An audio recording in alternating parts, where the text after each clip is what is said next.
Szép vagy gyönyörű, vagy Magyarország, gyönyörű, mint a nagy világ. Ha szól a szene szó, látom ragyogó, szép ország. Táltos paripámon tovaszálló, hazahív, fűfalom virág. A szó, a szene szó, látom ragyogó, szép ország!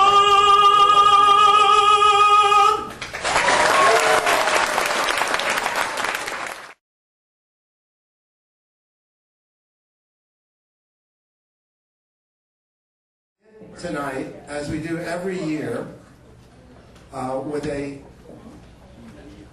candlelight commemoration of the events that occurred in Tiananmen Square in 1989, as you see on the photo. Welcome everyone to our 17th annual Tiananmen commemoration. We are very happy that you can join us in this very worthwhile event.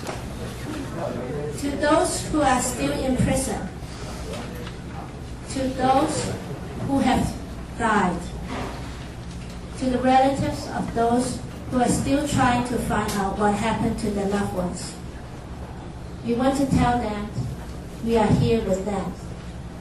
We remember their sacrifices, we remember their courage, and we remember that for one shining moment in China, over 40 cities, with so many people, they were once able to tell the truth. They were fighting an idea. They were standing up for the rights. The right to speak, the right to express themselves, and the right to search for a democratic China. Every year we remember them, and we want to let them know we shall not forget them. As the 50th anniversary of the Hungarian Revolution, we also remember those who made the ultimate sacrifice for freedom in Hungary. And we think that in 1989, when Hungary finally buried the remnants of the Soviet communist system and started their path on democracy, we too believe that one day China will be just like Hungary, maybe not 50 years, maybe shorter. And if we are lucky, it will be in our lifetime. And we hope and we pray that it will be. Thank you very much. For his lifelong devotion to preserving the history of China's Cultural Revolution and combating government censorship through his myriad publications, we recognize Mr. Song with the 2006 Champion of Freedom of Speech Award.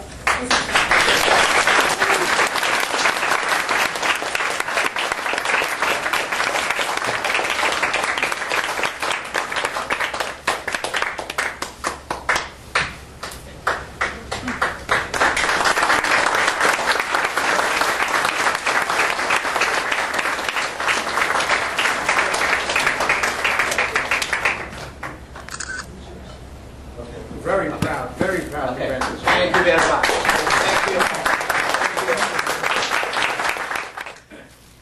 Thank you very much, everyone. Thank you, Ken. I think I have 5 minutes to talk about what I do. As Ken introduced, I just come on the brain. So it's a very common people. What I do, I think it's a one word, try to collecting and preserving the memory. Very important thing is people know that between the democracy and the dictatorship, it's sometimes it's about historical memory. One is try to force people to forget the past, especially forget what that government do, what the Communist Party did for the people.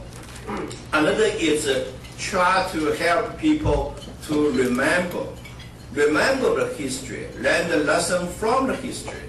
So that's very important, the focus about the fighting for democracy and for our dictate.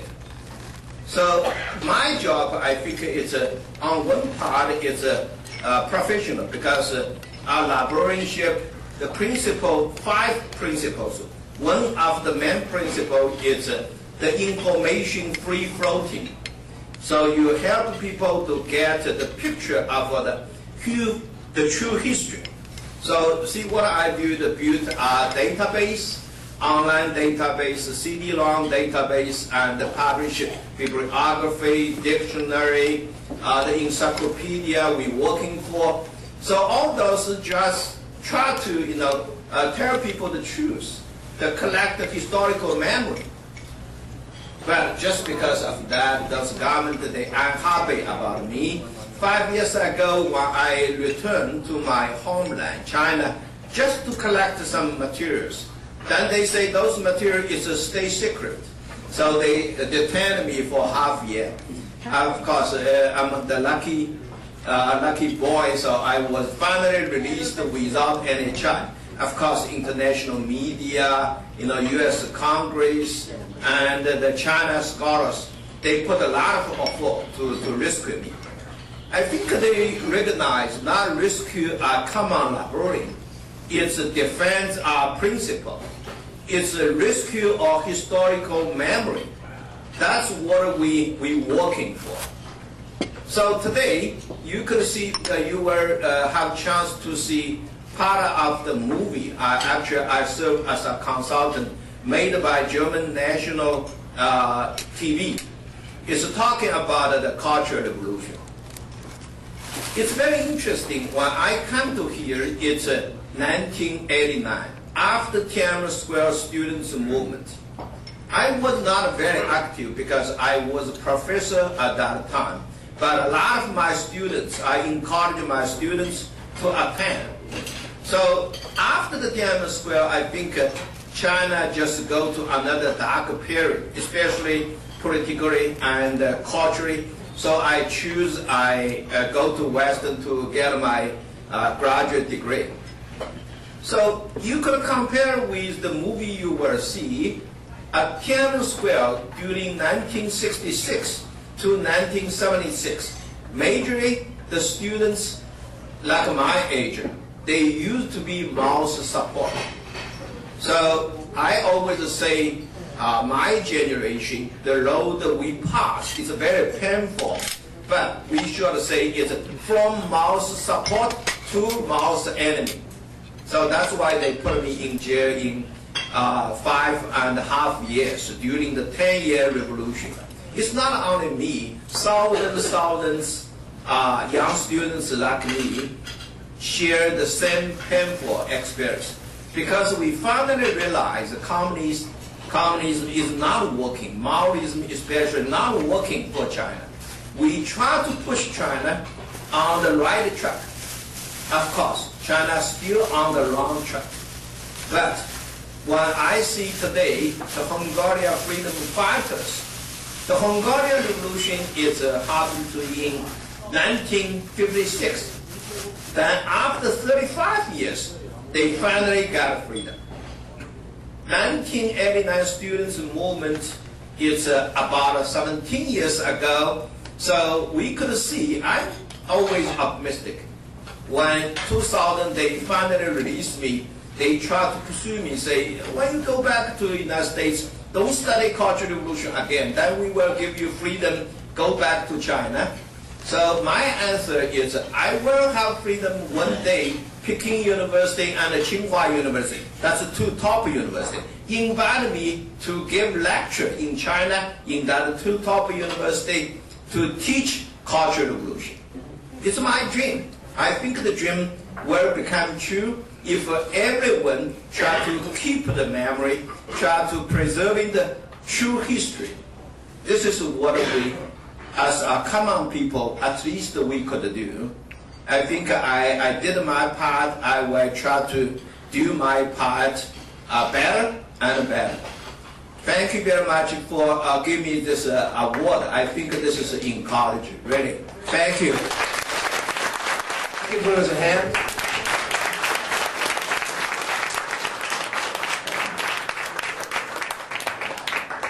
Thank you, Mr. Adam, Ms. Lau.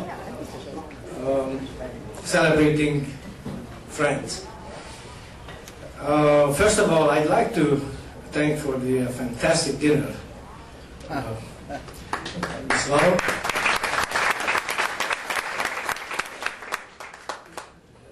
My second thing that I would like to do, again, thank Ms. Lau for the compliment that I'm too young.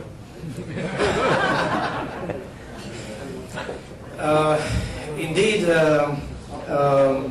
50 years ago, there was a very important event in Hungary, as we all know about it, the Hungarian Revolution. It started with a few thousand students walking out in solidarity with the Polish unrest, and within hours, those thousands grew into tens of thousands and hundreds of thousands. So, as we heard a few minutes ago, it became something unbelievable and something that the dictatorship could not handle. It was impossible to handle. And within hours, it was no longer the Polish events, it was the demand of the students and workers who, by the hundreds of thousands, were demonstrating in Budapest streets. Well,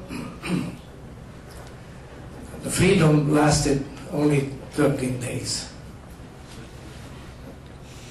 After 13 days, 200,000 people left Hungary. About 20,000 died in the fight for freedom and for democracy, against the dictatorship and against the oppressive Soviet troops, presence of Soviet troops. Well, however, as 200,000 people left Hungary, the fight for freedom continued on. Not in Hungary, but outside of Hungary. Of course, in Hungary, everything was impossible after November 4th, 1956. However, the 200,000 who left Hungary left saying that we will continue on and we will come back. Well, some people returned, of course, to Hungary later on, but many of the 200,000 continued the fight in the West. In 1957, the Hungarian Freedom Fighters Federation was established. One of the founders is sitting right here, Mr. Dolinsky.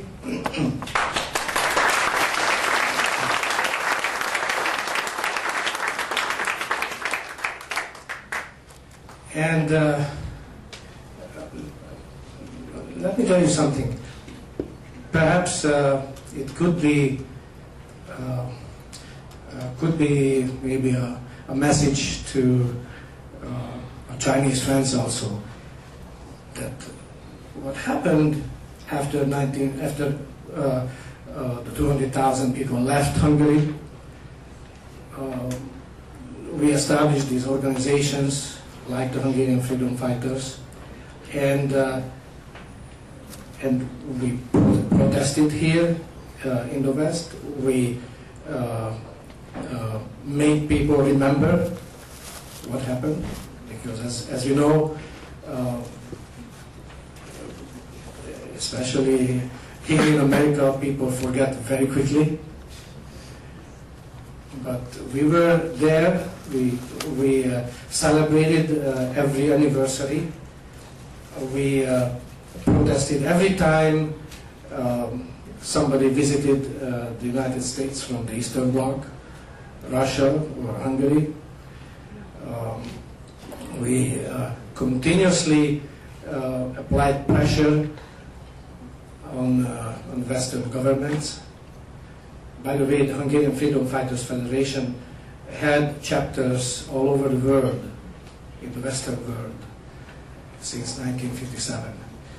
And in every country, we tried to apply as much pressure as possible, demonstrations, tried to put the Hungarian Revolution and the idea of freedom on the front page of the newspapers and on television.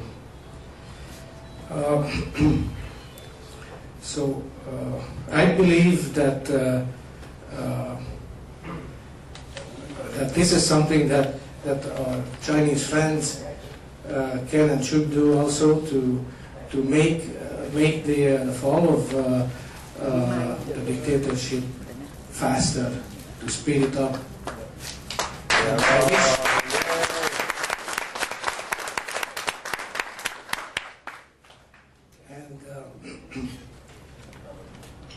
And I wish that the Chinese people will become free as soon as possible.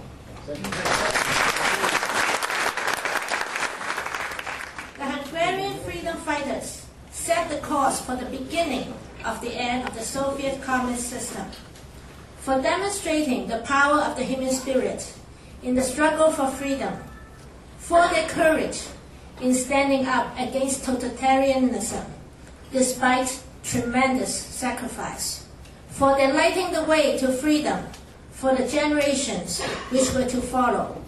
We award these freedom fighters the 2006 Spirit of Tiananmen Award.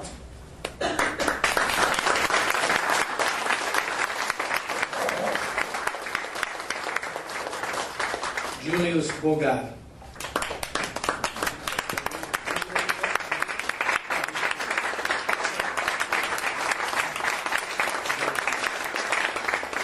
Ellen Rashford.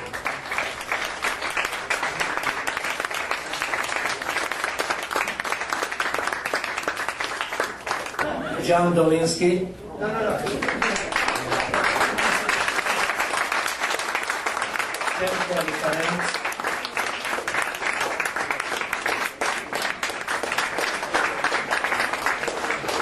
Julius Jancho. László Sándor.